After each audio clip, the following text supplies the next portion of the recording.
The Iranian Revolution broke out in 1979 and consequently overthrew the Iranian monarchy.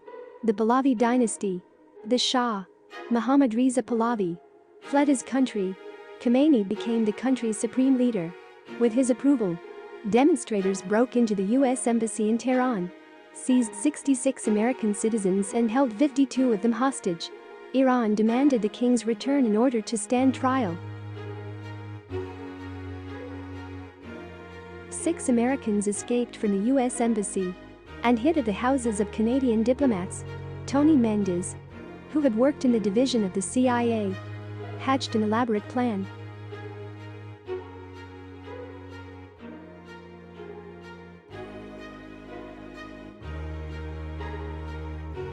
The team opened a production company, set up shop and offices, and found a script with sci-fi, Middle Eastern, and mythological elements. They had logos and posters, and they even run a full-page ad in Variety and The Hollywood Reporter to give the fake movie credibility.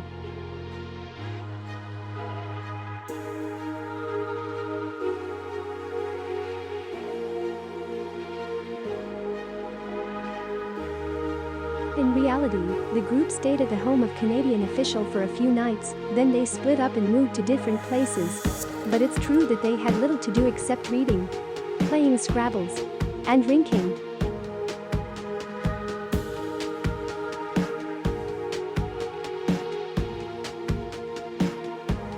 Six Americans were disguised as a Canadian film crew scouting locations for a Hollywood movie in Iran. At the airport, the Iranian customs official didn't pay much attention when he stamped the fake passports and exit visas.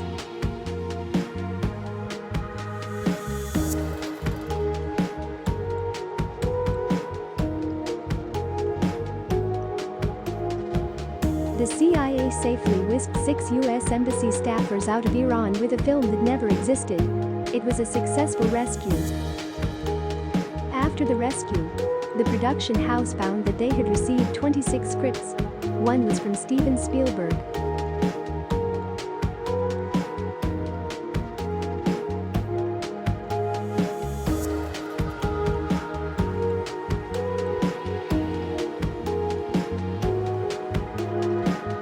In the early 1970s, high oil prices began strangling the U.S. economy. Pahlavi was considered to be the principal culprit in keeping oil prices from falling, even though he knew it would have a serious impact on the world financial structure. Therefore, the Nixon and Ford administrations created conditions that helped destabilize Iran and contributed to the country's Islamic Revolution.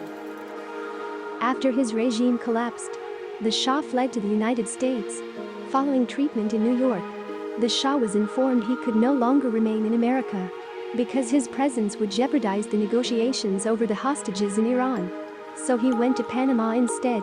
The United States attempted to hand over Pahlavi to Khomeini, so the Egyptian president sent a jet to Panama and escorted the Shah and Emperor safely to Egypt. Pahlavi died of cancer in 1980. Before the Islamic Revolution, Western lifestyle and clothing were endorsed. The Shah outlawed the headscarf, or hijab, from being worn in public. In the 1980s, under the leadership of Khomeini, religion and politics were integrated. Compulsory dress code was enforced on women. Khomeini claimed that the return to conservative Islamic values and the purge of Western influences would eradicate injustice and corruption.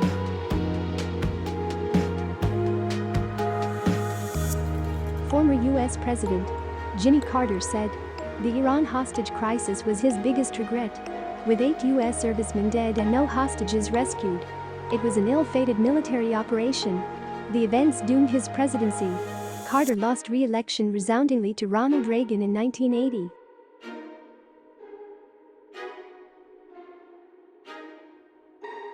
"52 American diplomats and citizens were held hostage for 444 days. The United States and Iran broke off formal diplomatic relations over the hostage crisis.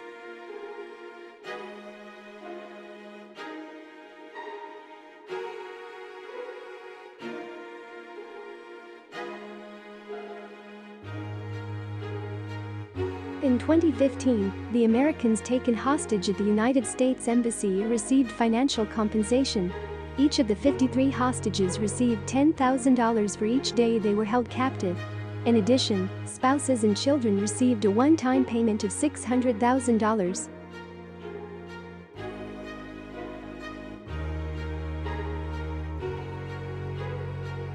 Tony Mendes died in 2019 at the age of 78.